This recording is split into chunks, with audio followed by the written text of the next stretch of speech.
We are back, ladies and gentlemen. We are back with another APDL Week 5 matchup. The Scarlet League had a bye week in Week 4, so it's been a little while since you've seen my face.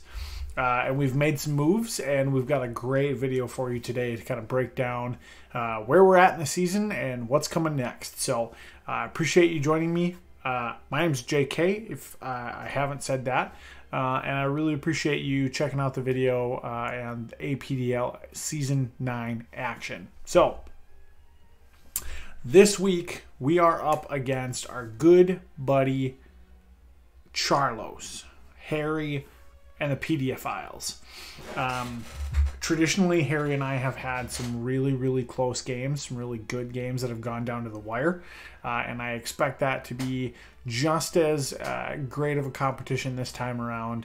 It's always fun to play Harry, and it's always weird because you never really know what's going to happen. So let's get into the team builder. And we can kind of talk about a couple of the roster changes we've made in the kind of 2 weeks since our last matchup. Before we get to that, there are some returning faces though, and we'll start. We will start the introductions up with this week with the Arbalava back again. One of the best defensive mons that we have on the team this season so far. Time and time again, this thing has proved its worth in a lot of different ways, whether it's special, physical, what have you. But we're back again with another physically defensive Arbalava set. Rockin' Terra type steel, just in case. Seed soar still a thing. Max HP, max defense. And a pretty similar moveset to what we've had in the previous weeks. Giga Drain, Earth Power, main 2 attacking moves. Leech Seed's there to help wear stuff down and get some even more passive recovery. So we have the potential to have Leech Seed, Leftovers, and our Seed Sower Grassy Terrain to kind of help recharge our Balva in the fact where it might be in that physical matchup. And then we've got Protect to just kind of help things out, stall things a little bit, and then just kind of help generate, again, more of that passive recovery. Max defense this week, again, it's going to be one of our walls. Harry's got some scary stuff on his team. If we look at his roster kind of top to bottom, there's a lot of special threats, but there's also a lot of physical threats too. Stuff like Mimikyu, Low Kicks, Sock, Go-Goat, and Alolan Golem are all above base 90 attack. So definitely some things to look out for, and the Steel Terra type is definitely there in case we get matched up with Low Kicks, because that is not... I don't want to take a first impression or any kind of attack from that thing on the bug type side. And I got to be careful about the fighting type moves there, but we've got a different plan for our Terra types this week, and we've got some other things that kind of help out with the Low Kicks matchup. So that's the Arbalava set, really solid, nothing crazy here, something that you've seen before, but great nonetheless. All right. Kind of a dual threat on the defense and offense this week. Caparajah is back in the lineup. Max attack and HP, but we have an Assault Vest, and it's going to kind of play that like pseudo special defensive role for us this week. Caparajah's stats are nuts. So anytime I get to just dump even more EVs into HP and attack, which you see most of them are there, the leftovers, that 8 leftovers into special defense. But we're running the Assault Vest again. This is here to 1v1 Alakazam. It's here to 1v1, stuff like the Rotom-Mow, the Go-Goat potentially, the Sylveon. The Caparajah is a really good defensive wall for us this week, and it can dish out a beating if Harry's not careful. So moveset Caparaj's got great coverage in a lot of different ways. So Facade is there because I anticipate him trying to either paralyze me. I don't want to get burned off of some weird thing. I'm really expecting some kind of status to come in to try and wear down the elephant. So Facade's just a good, neutral move. It's base 70 power, and then if I get paralyzed or something, that base power goes through the roof. So Facade's there for just kind of a general good move. Heavy Slam is stab, and oh boy, does it hurt. Power Whip's just a good kind of fourth move. And then Play Rough actually will get stab if we Terra the Caparaja into that fairy type, just to kind of help out with some of the matchups where, Steel is maybe weak to one thing and we want to be cognizant of maybe like a fire type move and change things around, or, avoid like a fighting type move from one of Harry's many threats. So that's the Caparaja, really solid here, and sheer force is always for the ability. So pretty cut and dry, but really important for the lineup. Next but not least, the last returning member of the squad, or somebody that you've seen before for this week, is Houndoom. Houndoom has been on the bench for a couple weeks, and I'm really excited to have it back in the lineup. There's a couple of matchups where Houndoom is really good, and there is, probably like 5 or 6 that it's really bad. But I think in kind of building out the team and looking for, kind of like that 6th Mon in the lineup, I really thought that Houndoom would be like a good fit as like a, like maybe I get in, live one hit, and my Salic Berry procs, I get that speed increased, and then I'm faster than anything. Maybe I get a nasty plot off, and then I'm start firing off like really powerful like flamethrowers and shadow balls. That's kind of the plan for Houndoom. It's really not like a something that I game planned around, but it's a role player that I think makes sense in a couple of different matchups, and it could be enough of a good variation for me to maybe catch Harry off guard.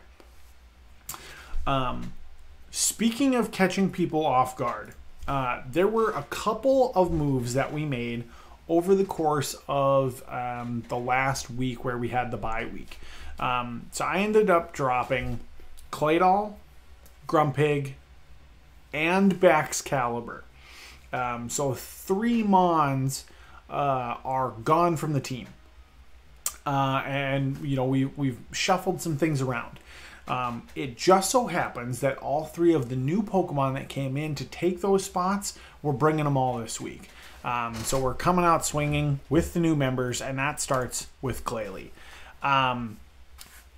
I am pleasantly surprised looking at what Glalie can do for the team, right? It's got base 80 stats across the board.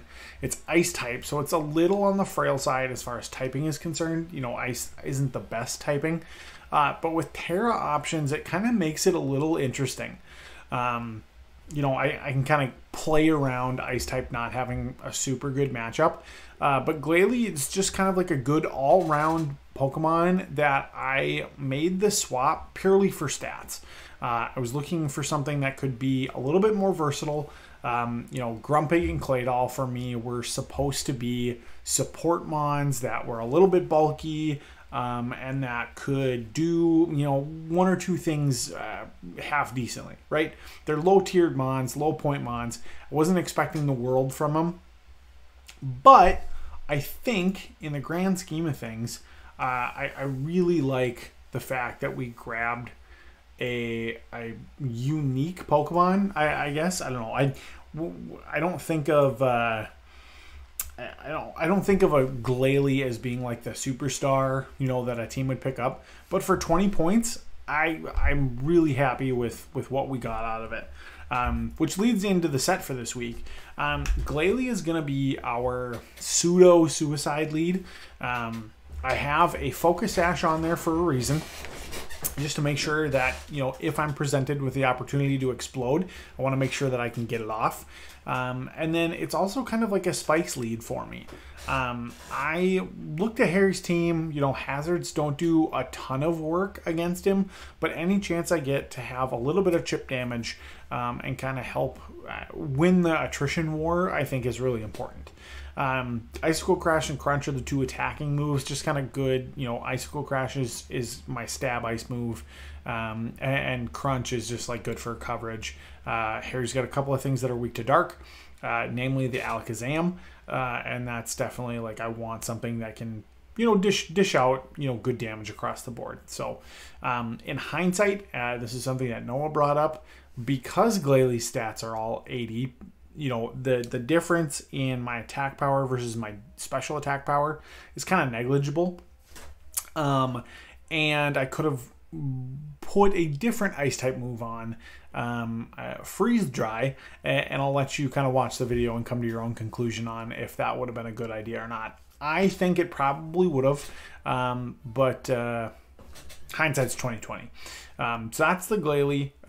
We're gonna probably lead it. I am max defense, max speed, which might seem a little weird, but I wanted something that was fast, that could, you know, turn one, explode if I wanted it to, or it could set up a couple layers of spikes and just kind of be there for overall fast defensive support. So I really like Glalie. I'm excited to have it on the team, and I'm really, you know, stoked that we got to use it in the first week of having it. So that's the Glalie for this week. Next up is Hitmonlee. Hitmonlee is one of our swaps that was in the 40-point range. So I got rid of a 20, a 40, and a 100 for my free agent swaps. And I did get an extra pick in the trade from Hooper. So I still have 2 free agent swaps left. But our 40-point Pokemon Hitmonlee is here to synergize a little bit with the Arbalva, actually. So Hitmonlee's ability Unburden is really cool in the fact that I have a pretty reliable way to set up grassy terrain and then have a grassy seed proc just about any time I want it to. So I was kind of looking at, you know, Claydol was my rapid spinner, it was my hazard remover, and I wanted to make sure that I still had that on my team. Hitmonlee's got some pretty decent special defense, not great physical defense. I think the split for it is, let's see, Hitmonlee. Hitmonlee's special defense is actually 110. So it's actually pretty high up there. So it still kind of fits that like defensive role. Still can rapid spin, but it's got 120 base attack, 87 base speed, and then with the Unburden, that jumps through the roof. The rest of its stats are pretty mediocre. I'm never going to run a special Hitmonlee, but for what it does at 40 points and kind of some of the synergy that it has on my team, I'm really excited to try and use it. So we have kind of like a pseudo setup Pokemon here to kind of play off of the grassy terrain that we probably will get to happen. So our max attack defense is at 200, and then the speed is at 56. And the speed was really to help me outspeed a couple of Harry's kind of mid to lower tiered Pokemon, mainly Altaria. I wanted to be faster than an Altaria in case there was some shenanigans going on. This also lets me outspeed Sock in very certain circumstances where that might not be invested in speed. And then like a max speed Go-Goat, I believe I still outspeed with that 56 speed. So there's a couple of reasons for the investment, but I love the moveset. Close Combat, great stab move for Hitmonlee. And our other attacking moves are Blaze Kick, which is cool, and then Bullet Punch for some priority. Bulk Up is there to where, in the right circumstance, what's going to happen is I will switch Hitmonlee in. Our Grassy Seed will proc, give us +1 defense. I get 1 bulk up off. I'm +2 defense, +1 attack, and then I start Blaze Kick and close combating things. And it's actually, in testing and looking at kind of how this plan could play out, it actually works a little bit in the physical matchups. You know, there's gonna be like a window for me to pull this off, and I'm gonna kind of keep it in my back pocket until I absolutely have to use it. But I'm excited for something to kind of maybe you know, make a flashy splash in some offense that you wouldn't typically expect it. So that's the setup Hitmonlee for this week. I really love it.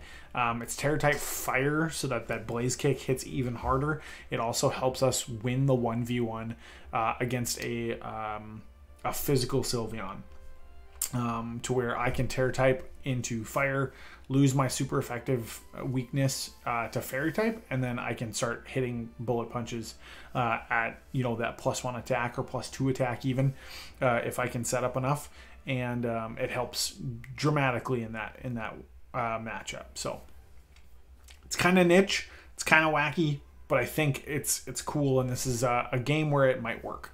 So that's enough for the Hitmonlee, and now we need to talk about the last member of the team, the big switch. I went and drafted Baxcalibur #1 overall, and for my team, and 3 weeks into the season, I kind of had to take like a really hard look at what I was getting out of Baxcalibur, and it just wasn't doing enough on the offensive pressure that I really had hoped it would do.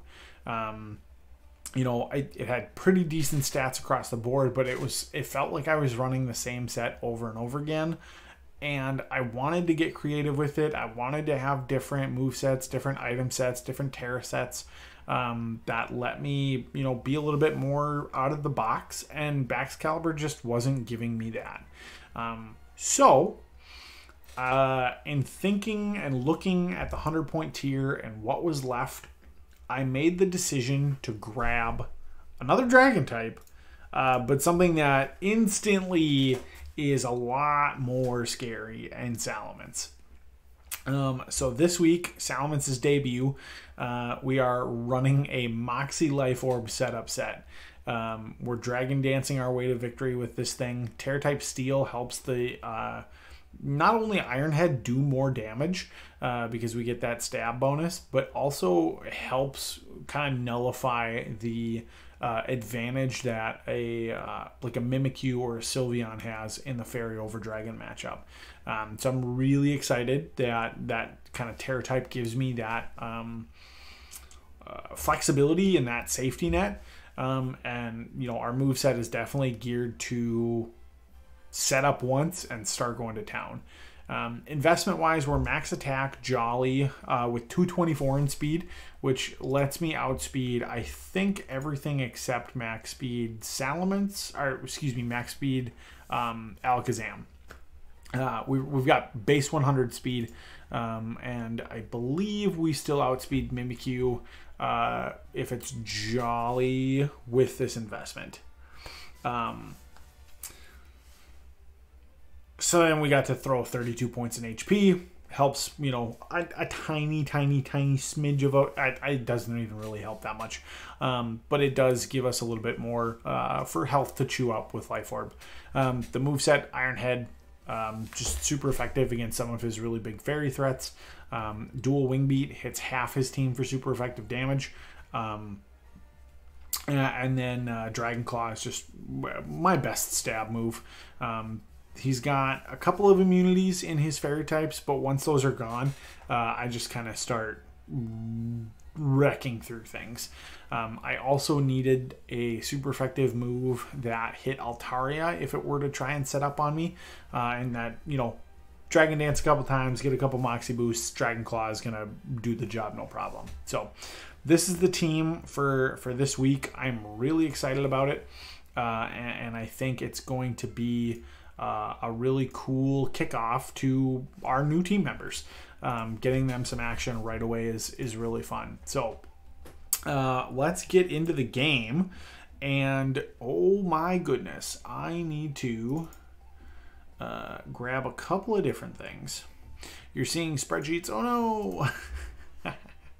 I'm going to pull this down here so that I have it, but you guys get to see the game. So, Harry's team, just from a full list of 10, he's got Alakazam, Mimikyu, Lokix, Rotom Mow, Sock, Altaria, Gogoat, Sylveon, Golem, Alola, and Quagsire. So across the board, really cool team, really solid team. Lots of different weird options that he could bring. And the 6 that he ended up taken with to this matchup was Alakazam, which I knew he would bring, Mimikyu, and Sylveon, which again, fairy types do pretty well against my team, so I'm not surprised there. The Sock, Quagsire, and Rotom Mow. So right off the bat, I am seeing a lot of scary things. I don't want the Mimikyu to set up on me. I don't want the Sylveon to set up on me if it's offensive. I don't want Alakazam to be just, switching in for free and firing stuff off. The Quagsire, I feel pretty confident we can take it down. It's probably unaware to deal with some of my setup stuff, which is really good.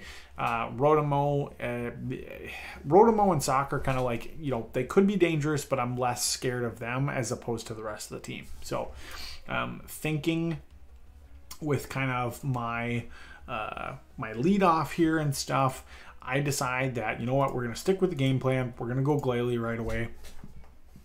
After announcing that Salamence is going to indeed be our Terramon, the 2 fairies on his team, I have to make Salamence the Terramon. And he chooses Alakazam. So I don't want him to get a free, big lead off. I've got a Focus Sash, so Glalie can, reliably start the game. Maybe we get some spikes up. Maybe we explode. Maybe we do something else. I don't know. So I go with Glalie, and he leads Quagsire, which is interesting. And this is kind of like the spot where, hindsight, again, being 2020, Noah mentioned that, Freeze Dry is super effective on water types. And a defensive Quagsire kind of walls out my Glalie pretty much, especially because I'm defensive myself. So I'm not really going to be able to do a ton to this thing. But if I had Freeze Dry, maybe that's a different story. Turns out, turn 1, we're going to trade hazards. I'm just going to go for a second layer. And he starts to curse, which is interesting. And not something that I want to sit here and deal with. I did get 2 layers of spikes up, though. And I feel like that's a pretty decent start for me. And I want to go into my physical wall right away to deal with the Quagsire. So our Balva comes out. Not worried about Stealth Rocks. We're going to heal that up, no problem. And he actually goes for a second curse. So he's really leaning into, setting up for this kind of 1v1 in the Quagsire to kind of dominate here. Or try and put in some work. Sorry I'm moving stuff around, guys. I'm not prepared with my screens about how to record here. So the Quagsire is hitting, curse. It's setting up. It's trying to, make itself big and bulky, and maybe fire off like a liquidation or an earthquake or something. Again, I feel pretty safe. Feel pretty confident that I'm not gonna worry too much about what it's gonna do.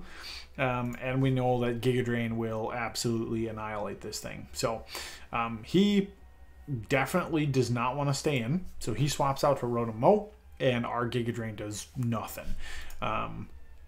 So this is definitely like a stalemate of defenses. So I want to swap out into something that I know is going to be able to take whatever this Rotom Mow tries to do and have a decent matchup here. Want to preserve the Arbalva. I don't want something weird coming out from the Rotom. I'm not specially defensive, but the Copperajah is. So the Rotom Mow is max HP, max special defense. And it's got Hidden Power, Ice, Pain Split, Thunder Wave, and Volt Switch. So knowing kind of his set now, this was definitely the right choice to pull the trigger and swap right away. Hidden Power Ice comes out, that would have destroyed my little grass olive guy. So I'm really glad I made the switch when I did. It shows he's got leftovers, and now the Thunder Wave comes out, and this is not insignificant. I think this is a great play to try and slow down my elephant. But remember, we have Facade exactly for this scenario.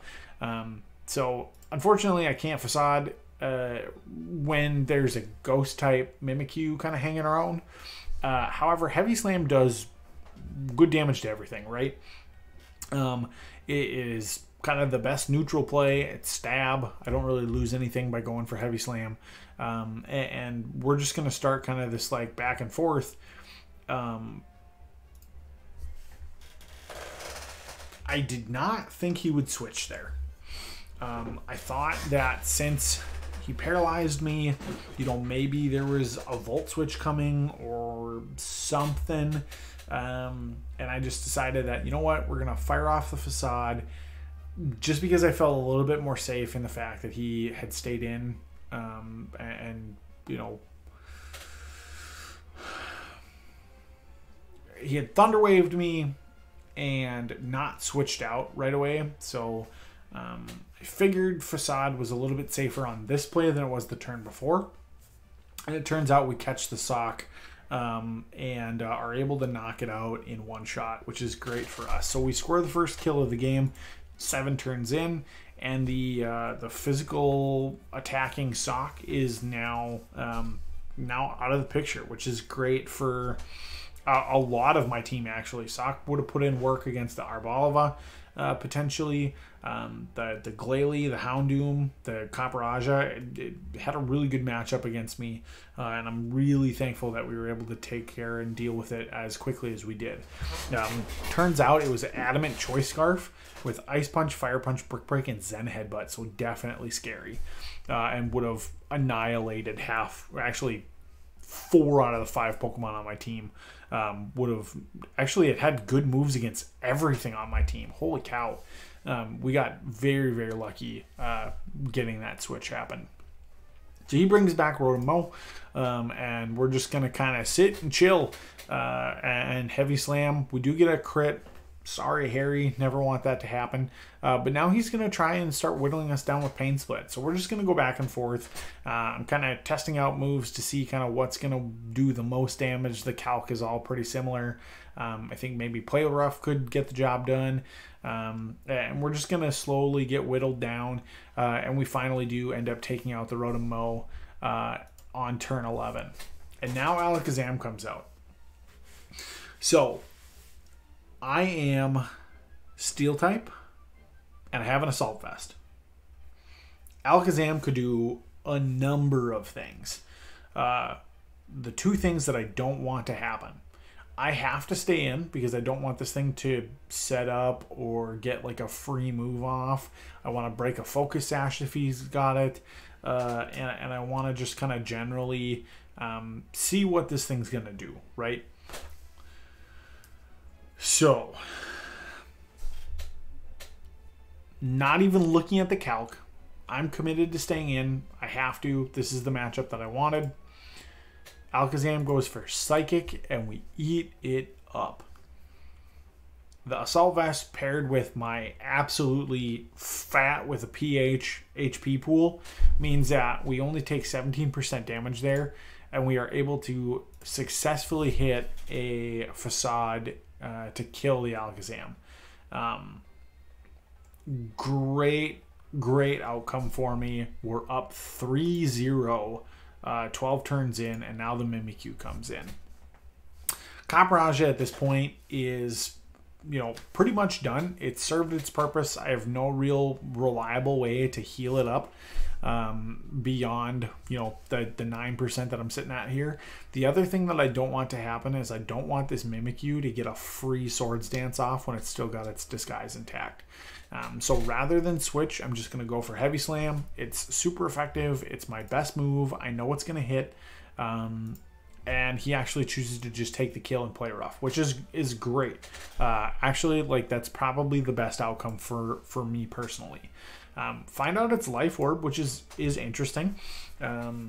Probably like the normal set that Mimikyus run, especially if it's a setup one. So now Copperaja is down, and my 2 kind of defensive options here are Glalie and Arbalava. And I wanted to save the Arbalva for a Hitmonlee setup potential if it came to that.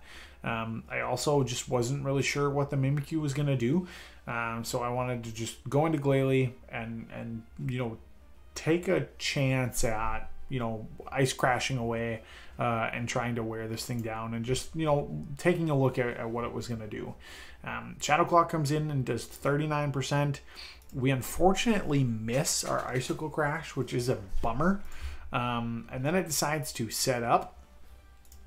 But our second one does indeed come through and destroy the decoy. So would have liked to have that done the turn before, so this actually did some damage, but we're still doing okay. The Mimikyu is now vulnerable, and it's going to take Life Orb damage and start to wear itself down. So it's not something that's going to sweep my team by any stretch of the imagination. And now I'm kind of identifying a fact here in this game where Salamence is faster than everything left. Mimikyu's at a range where an Iron Head will kill it, especially if I Terra Steel. And that means Moxie can start proccing. The only kind of bummer to this is that Quagsire is probably unaware and most likely physically defensive. So I need to, just be mindful of that, right? I Terra Steel right away. I don't want to take a play rough or anything if I miss or if some weird thing happens. I actually think Iron Head's 100% accuracy regardless. We're able to kill the Mimikyu, which is great. That's a huge threat out of the way, and we get an attack boost. Quagsire comes in. The calc is not in my favor for actually wearing this thing down with its unaware. If it's max HP, max defense, it's got, Curse to be able to set up and live. It's probably got Recover. So the easy switch for me is just to go into our Grass type and click Giga Drain. So he does indeed actually go for the Curse, and we're just kind of sitting in a good spot. I wanted to be as proactive as I could in making sure that our Balva was healthy and that I had options should something weird happen. Could have ended this a lot earlier by just clicking Giga Drain here, but I did not think he'd stay in. And it turns out he's got Earth Power for his attacking move. I figured the Sylveon was coming in, so I went for the Leech Seed to try and help wear that thing down as it tries to set up and wish in front of me and do stuff like that. But we find out that the Quagsire now has Stealth Rock, Curse, and Earth Power. So its Curse is not helping it on the offensive side at all, but it does have Earth Power. And we actually eat that up. The Seed Sower gets procced, and now I have to make a decision. Now I can maybe switch and go into Hitmonlee, or I can just kind of sit in front of this thing and not really worry too much about it, and I can just go for Giga Drain, which is what I do. So I went for the kill. I'm at full health. I have really no fear for the Quagsire. And now Sylveon comes in. And it takes the Giga Drain pretty well. 22% is not a lot of damage. And now it's sitting in here. The spikes actually were a nice little chunk too. And now it starts to set up with Calm Mind, and I'm a little spooked. Because this thing could run away with the game pretty quickly. I'll pause it here. It is calm-minded, it is light-screened, and now my Arbalva is useless, and so is the Houndoom. Not really going to do a ton to this Sylveon, so really my options here are Hitmonlee, which takes super effective damage from whatever Fairy-type move this thing's going to try and hit me with, and then my Salamence, which, if we start to wear it down a little bit, I will be able to come in and Iron Head it, and we should have the game wrapped up. So I'm just going to let this play. There's going to be a little bit of back and forth. He's setting up. I'm really just like trying to burn turns of light screen, to be honest with you. And I want to see what it's going to do. I want to scout what's going on. And the grassy terrain's helping him and me. So there's not really anything, really significant happening in these exchanges here. I'm trying to go for like special defense drops with earth power, not getting it.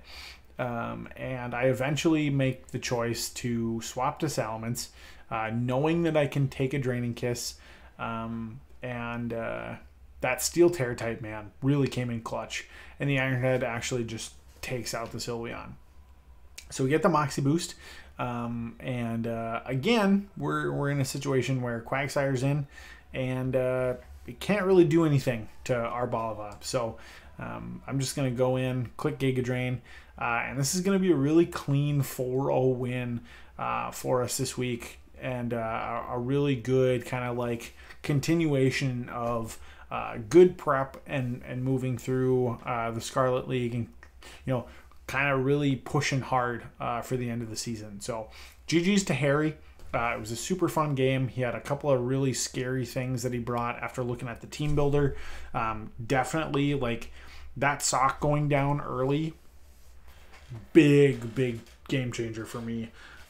It had a super effective move for everything on my team. And it had, that choice scarf, so it was going to be fast.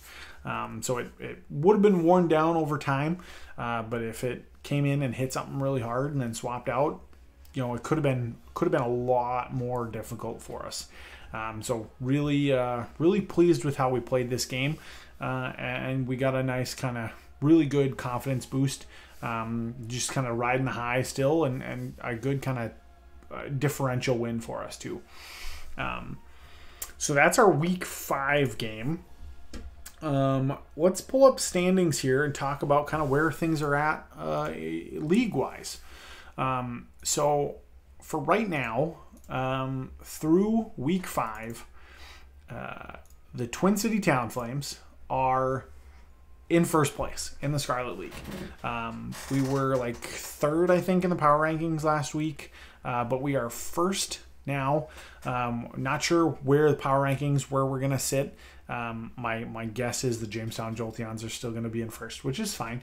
But we are in first place standings wise in the Scarlet League at plus 11 and 3-1. So we're really sitting in a good spot. We own the tiebreaker over Noah, who's in second.